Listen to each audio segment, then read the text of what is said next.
Assalamualaikum warahmatullahi wabarakatuh. Perkenalkan, nama saya Azizatul Syifa Hawa Madiba dari Pendidikan Biologi C dengan NIM 4401422106. Saya di sini akan menjelaskan tentang materi literasi digital dan kemanusiaan bab 1 sampai 7.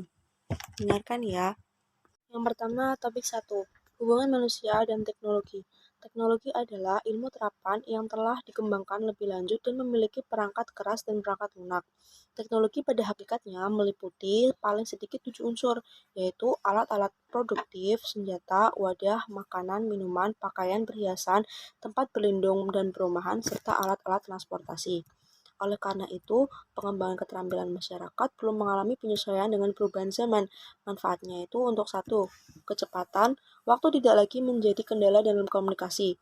Yang kedua, ada kejelasan, dengan gambar, piksel dan video, serta kejelasan audio dalam komunikasi.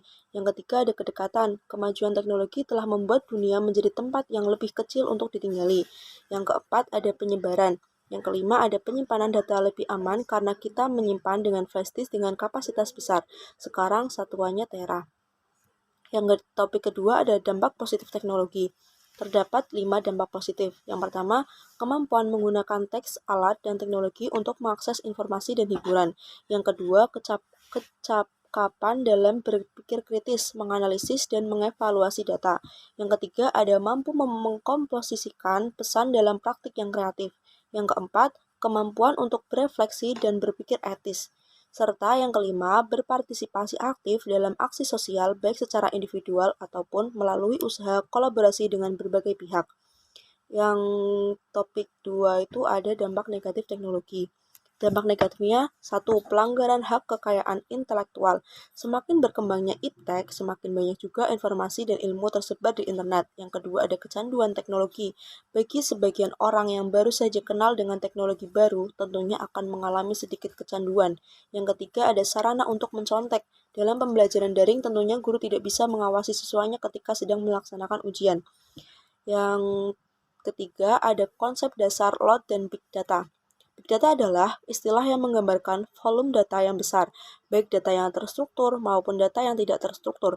Sejarah big data. Istilah big data masih terbilang baru dan sering disebut dengan tindakan pengumpulan dan penyimpanan informasi yang besar untuk analisis. Yang ketiga, ada volume. Organisasi mengumpulkan data dari berbagai sumber. Yang keempat, ada kecepatan. Aliran data harus ditangani dengan secara tepat dan tepat bisa melalui hard file maupun software. Yang kelima, ada variasi. Data yang dikumpulkan mempunyai format-format yang berbeda, mulai dari terstruktur, data numerik dalam database tradisional. Yang keenam, ada variabilitas. Selain kecepatan, pengumpulan data yang meningkat dan variasi data yang semakin beraneka ragam, arus data kadang tidak konsisten dalam periode tertentu. Yang ketujuh itu ada kompleksitas. Hari ini, data berasal dari berbagai sumber sehingga cukup sulit untuk menghubungkan. Yang ketujuh itu ada potensi big data. Jumlah data yang telah dibuat dan disimpan pada tingkat global hari ini hampir tak terbayangkan jumlahnya. Yang ketiga itu ada pemanfaatan load dan big data. 1. Dengan adanya big data, tentu mempermudahkan pelaku industri yang ada di Indonesia, karena big data dapat dengan mudah untuk menyimpan dan mengolah data pada suatu industri sehingga dapat tersimpan aman.